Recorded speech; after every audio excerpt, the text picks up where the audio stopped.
यहाँ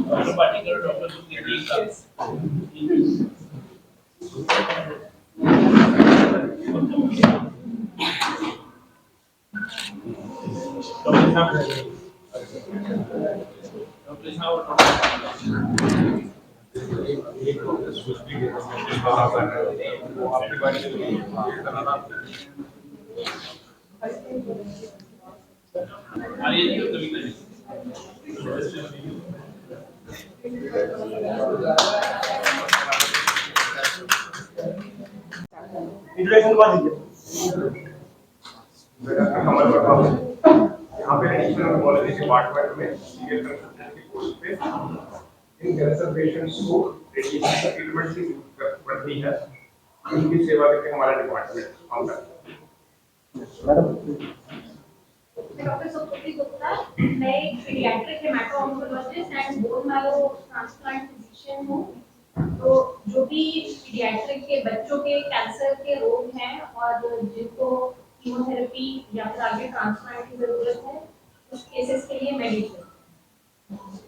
नमस्ते, मैं डॉक्टर दीपक झा, मैं ब्रेस्ट कैंसर सर्जरी डिपार्टमेंट को हेड। आप सभी को मेरा नमस्कार, मैं doctor Gaurav Dixit, unit head haemato oncology and bone marrow transplant. Bone marrow transplant और ब्लड से संबंधित की बीमारी पर हम लोग उपचार करते हैं। नमस्ते, मेरा नाम डॉक्टर मुकेश पाटेकर हूँ। मैं मेडिकल ऑन्कोलॉजिस्ट हूँ। हमारी टीम है पूरी यहाँ पे, जिसका मैं एक यूनिट का हिस्सा हूँ। एंड हम जो भी कैंसर होते हैं अडल्ट में, वो सारे हम डील करते हैं। मैं डॉक्टर ललित कुमार हूँ। मैं जो है मेडिकल ऑन्कोलॉजी डिपार्टमेंट में हूँ एंड मोस्टली जो मल्टीपल माइलोमा और गायनेकोलॉजिकल कैंसर से वो ज़्यादा मैं देखता हूँ। हाँ जी, नमस्कार, मैं डॉक्टर प्रिया तिवारी हूँ और मैं भी एक मेडिकल ऑन्कोलॉजिस्ट हूँ, जिसमें हम chemotherapies, immunotherapies and targeted therapy का उपयोग करते हैं कैंसर के इलाज में। नमस्कार, मैं डॉक्टर प्रियंका रैना हूँ। मैं head and neck cancer surgeon, doctor Vishwajyoti Hazarika, head of the department head and neck ortho surgery. हम मुंह गले के कैंसर का ऑपरेशन करते हैं। मैं डॉक्टर राजीव यादव, मैं यूरोलॉजिकल कैंसर जिसमें मुख्य रोग संबंधी कैंसर्स होते हैं, जैसे prostate cancer, bladder cancer, kidney cancer, इससे संबंधित सर्जरी विभाग में। और हमारा डिपार्टमेंट इस तरह के पेशेंट्स में 4 फरवरी को हर साल हम लोग वर्ल्ड कैंसर डे मनाते हैं और ये international union against cancer UICC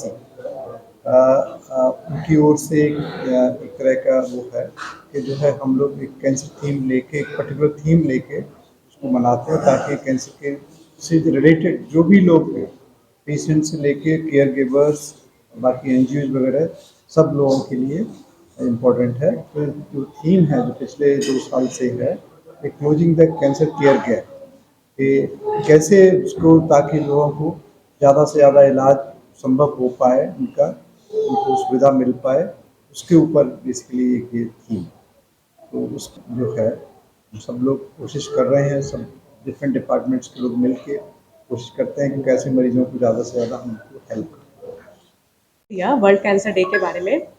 world cancer day इसलिए है ताकि हम जागरूकता बढ़ाएं कैंसर के बारे में। कैंसर के बारे में बहुत ज़्यादा पैनिक है, डर लगता है लोगों को। डर इसलिए लगता है क्योंकि पता ही नहीं है कि बीमारी एग्जैक्टली है क्या। बस इतना पता है कि हाँ, इससे तो डेथ सेंटेंस जिसे बोलते हैं, ये एक ऐसी बीमारी है। तो जागरूकता बढ़ाएंगे तो बीमारी समय पे डायग्नोस हो सकती है, और उससे अगर समय पे डायग्नोस हो जाएगी तो बिल्कुल पूर्ण निदान संभव है। इसीलिए ये डे इसलिए कमेमोरेट किया जा रहा है ताकि हाँ, जो भी बीमारी है उसके बारे में जागरूकता होनी चाहिए, और कोई भी प्रॉब्लम है, किसी को भी कोई भी स्टिग्मा है तो वो डिस्कशन करें, और उसके बारे में जितने भी भेदभाव होते हैं उसकी वजह से कैंसर की डायग्नोसिस को लेके, वो सब भी हम कम करें। देखिए, सबसे बड़ी बात ये होती है और ये जाननी ज़रूरी है कि कैंसर जब शुरू होता है तो ये जो कॉमन प्रॉब्लम्स हैं उन्हीं की तरह इसका व्यवहार होता है। अगर किसी को फेफड़े का कैंसर होता है तो निमोनिया के लक्षण आते हैं कि खांसी हो सकती है, सांस की दिक्कत हो सकती है, और कई बार बुखार भी हो सकता है। लेकिन कैंसर एक ऐसी प्रॉब्लम है कि हमें ये तो पता है कि निमोनिया का हमने इलाज कर दिया तो निमोनिया ठीक हो जाता है 2 हफ्ते 3 हफ्ते में, बट कैंसर के लक्षण जाते नहीं हैं। या तो ट्रांजिएंट बेनिफिट होता है दवाइयों से या फिर ये धीरे धीरे वर्स होते जाते हैं। इसीलिए हम ये कहते हैं कि अगर कोई भी प्रॉब्लम आपकी बॉडी में जो नहीं आई हो, स्पेशली अगर आपकी उम्र 50 साल से ऊपर है, क्योंकि कैंसर एक बढ़ती उम्र का रोग है, तो कोई भी नया चिन्ह आए, कोई भी नया लक्षण आए और जो समय के साथ बढ़ता जाए, ठीक ना हो या थोड़ा ठीक होकर वापस बढ़ जाए, ऐसे कोई भी लक्षण आए तो आपको डॉक्टर के पास जरूर जाना चाहिए। किसी को अगर आंत का कैंसर होता है, यानी कि आंत में गांठ बन गई है, तो उसकी वजह से कब्ज हो सकता है। तो कब्ज तो कहते हैं बढ़ती उम्र में होता ही होता है, पर हाँ, उसमें कोलोनोस्कोपी एक बार करवा के जरूर देख लेना चाहिए कि कहीं वहां पे कैंसर की गांठ तो नहीं बन गई है। उसी तरह जैसे ब्रेस्ट कैंसर हो गया, ब्रेस्ट कैंसर में जो सबसे कॉमन लक्षण होता है वो होती है कि ब्रेस्ट में एक गांठ बन जाती है। अच्छा, हर गांठ जो होती है वो कैंसर नहीं होती है, इसलिए पैनिक करना जरूरी बिल्कुल भी नहीं। लेकिन हाँ, अगर गांठ हो रही है ब्रेस्ट में तो उसको जाके जरूर उसकी जांच करवानी चाहिए, क्योंकि वो गांठ कैंसर भी हो सकती है। तो बहुत सारे लक्षण तो गांठ के फॉर्म में ही होते हैं, लेकिन हाँ, कुछ सारे लक्षण ऐसे होते हैं जो कॉमन प्रॉब्लम्स को मिमिक करते हैं, और अगर वो समय पे ठीक ना हो, 2-3 हफ्ते की बियॉन्ड भी अगर वो परसिस्ट करते हैं, तो डॉक्टर के पास जाके जरूर उनकी जांचें करवा लेनी चाहिए। टेस्ट भी होता है मैम, जिससे वी कैन कंक्लूड। बहुत सारे ब्लड टेस्ट ऐसे हैं जो अभी तो काफी शुरुआती अवस्था में है और वैलिडेटेड नहीं है। इसका मतलब ये कि एक्सपेरिमेंटल फेज में जिसे हम बोलते हैं, तो इसलिए हम ये नहीं कहते, हम ये रिकमेंड नहीं करते कि आप एक ब्लड टेस्ट करा लीजिए।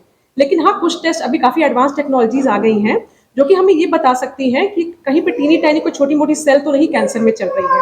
लेकिन हम आजकल एडवोकेट वो नहीं करते हैं, क्योंकि वो अभी जो हम साइंटिफिक रिसर्च और बेसिस पे जो हम रिकमेंडेशंस बनाते हैं, अभी वो उसका पार्ट नहीं है। जो काफी कुछ है वो सब रिसर्च के बेसिस पे चल रहा है, तो ब्लड टेस्ट तो भी हम रिकमेंड नहीं करते हैं। ठीक हो रही है ताकि जागरूकता है। हाँ, मैं यही जानना जी। चाह रहा हूँ कि लोगों को कैसे पता लगेगा कि वो अर्ली स्टेज पे हैं और वो लास्ट स्टेज पे नहीं पहुंचे। वो जो पहली और फोर्थ स्टेज का जो ड्यूरेशन है उसको कैसे कम किया जाए? देखिए, सबसे बड़ी बात यह है ना कि एक हमारे इंडिया में ना एक ये प्रैक्टिस नहीं है, हम कभी भी ना अपनी हेल्थ पे ध्यान नहीं देते। बहुत सारे चिन्ह आते रहते हैं बट हम उसको इग्नोर कर देते हैं। तो सबसे जरूरी चीज है कि आपको अपनी health awareness and health education होनी चाहिए। आपको ये पता होना चाहिए कि आपकी बॉडी नॉर्मल कैसी रहती है और एबनॉर्मल कैसी रहती है। जब इस बात में फर्क पता चल जाएगा तो आपको ये पता चल जाएगा कि आपकी बॉडी में कोई गड़बड़ी तो नहीं है। तो छोटे छोटे चिन्ह और लक्षण भी होते हैं ना, जो कि 2 महीने 3 महीने चलते रहते हैं, आप उनको इग्नोर नहीं करेंगे। अगर आप इग्नोर नहीं करेंगे तो आप डॉक्टर से मिलेंगे और फिर आप टाइमली उसको इन्वेस्टिगेट करा लेंगे। और स्पेशली आजकल जैसे कि वेस्ट में कल्चर है स्क्रीनिंग का, कि एक उम्र के बाद कुछ कैंसर ज्यादा कॉमन किए होते ही हैं, तो उसके लिए ना पीरियोडिक स्क्रीनिंग होती है। स्क्रीनिंग का मतलब ये है, जैसे ब्रेस्ट कैंसर हो गया, सर्विक्स का कैंसर हो गया, आजकल लंग कैंसर स्क्रीनिंग हो रही है, और इसके अलावा आंत के कैंसर की भी स्क्रीनिंग होती है। यानी कि कुछ टेस्ट करवाए जाते हैं 40 साल या 50 साल की उम्र के बाद। समय समय पर ये टेस्ट उन लोगों में किए जाते हैं जिनमें कोई प्रॉब्लम तो है ही नहीं, दिखता ही नहीं कोई दिक्कत है, लेकिन हम ये टेस्ट करा के ये पता कर लेते हैं कि कहीं कोई कैंसर तो नहीं डेवलप हुआ। इनिशिएटिव टेस्ट जी, तो इसको हम स्क्रीनिंग टेस्ट बोलते हैं। लेकिन सबसे बड़ी बात यह है कि आप अपने बारे में, अपनी बॉडी को अच्छे से समझें और किसी भी सिम्टम को आप इग्नोर ना करें। सबसे ज्यादा जो कॉमन कैंसर है वो है मुंह और गले का कैंसर। जी। जो आपने छोटे बच्चों की बात कही, जैसा कि हमें पता है हमारे फिल्म स्टार और ये सब तो आजकल सारे तंबाकू और उनके उत्पादों का कितना प्रचार विचार करते हैं, तो बच्चे तो उसी से इन्फ्लुएंस होके वो उनके लिए फैक्टर बन जाता है, और मुंह और गले के कैंसर के बच्चे इतने कम उम्र में हमारे पास केसेस आते हैं।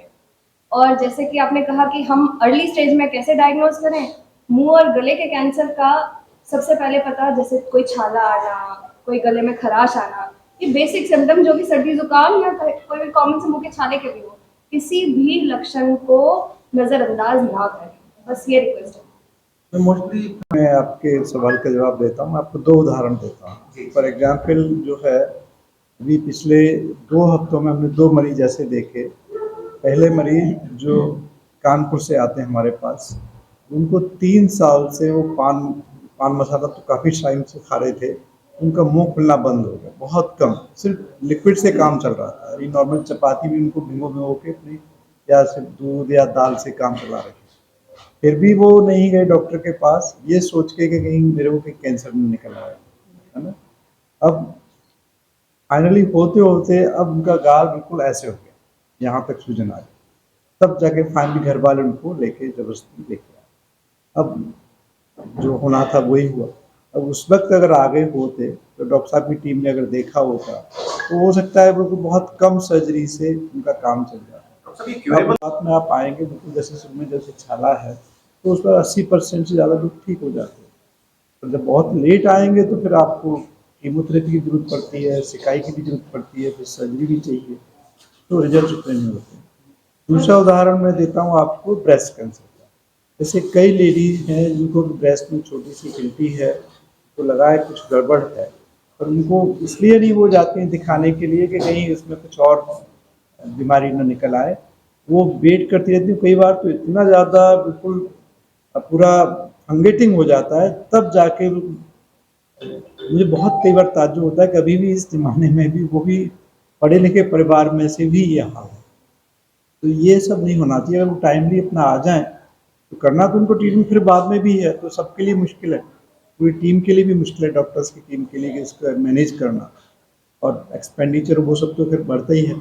शुरुआत में अगर वो आती तो बहुत कम ट्रीटमेंट से ही हो सकता है, केवल सर्जरी से ही काम चल जाता है और सिर्फ टैबलेट वगैरह से ही ठीक हो जाती है। ठीक है।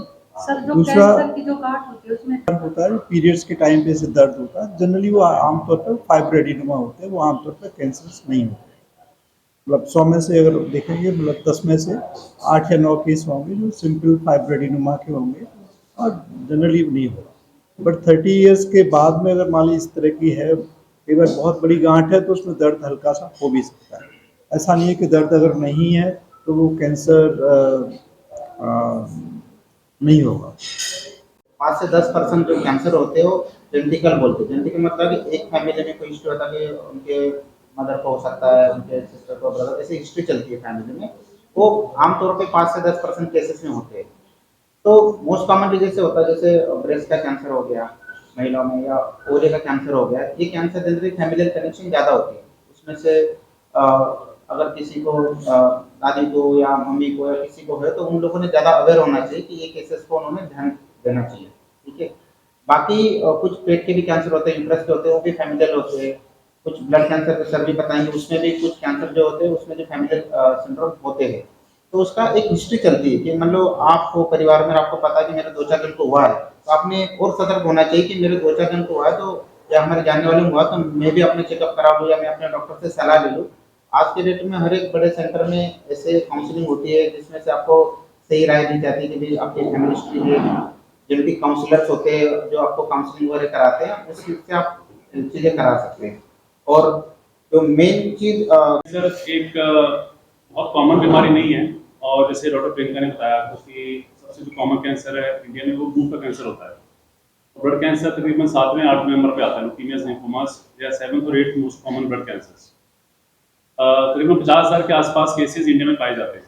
तो बेसिकली इसमें क्या होता है कि जो हमारी बोन मैरो होती है जहाँ से ब्लड बनता है, that is replaced by abnormal cell. तो सारे जो कैंसरस सेल से रिप्लेस हो जाती है। रिप्लेसमेंट होने से जो सारे ब्लड के कीटाणु हैं उसमें प्रॉब्लम आनी शुरू हो जाती है। जैसे लाल खून में प्रॉब्लम आती है, तो लाल खून की वजह से अनीमिया हो जाता है पेशेंट्स को। अनीमिया की वजह से पेशेंट चलने फिरने में सांस चढ़ना, छाती में दर्द होना, पीलापन आना, ये सारे सिम्टम्स आते हैं। अनीमिक होता है पेशेंट, खून नहीं बढ़ता। सेकेंडली होता है कि व्हाइट ब्लड सेल होता है हमारी बॉडी के अंदर, ब्लड का दूसरा पार्ट होता है व्हाइट ब्लड सेल।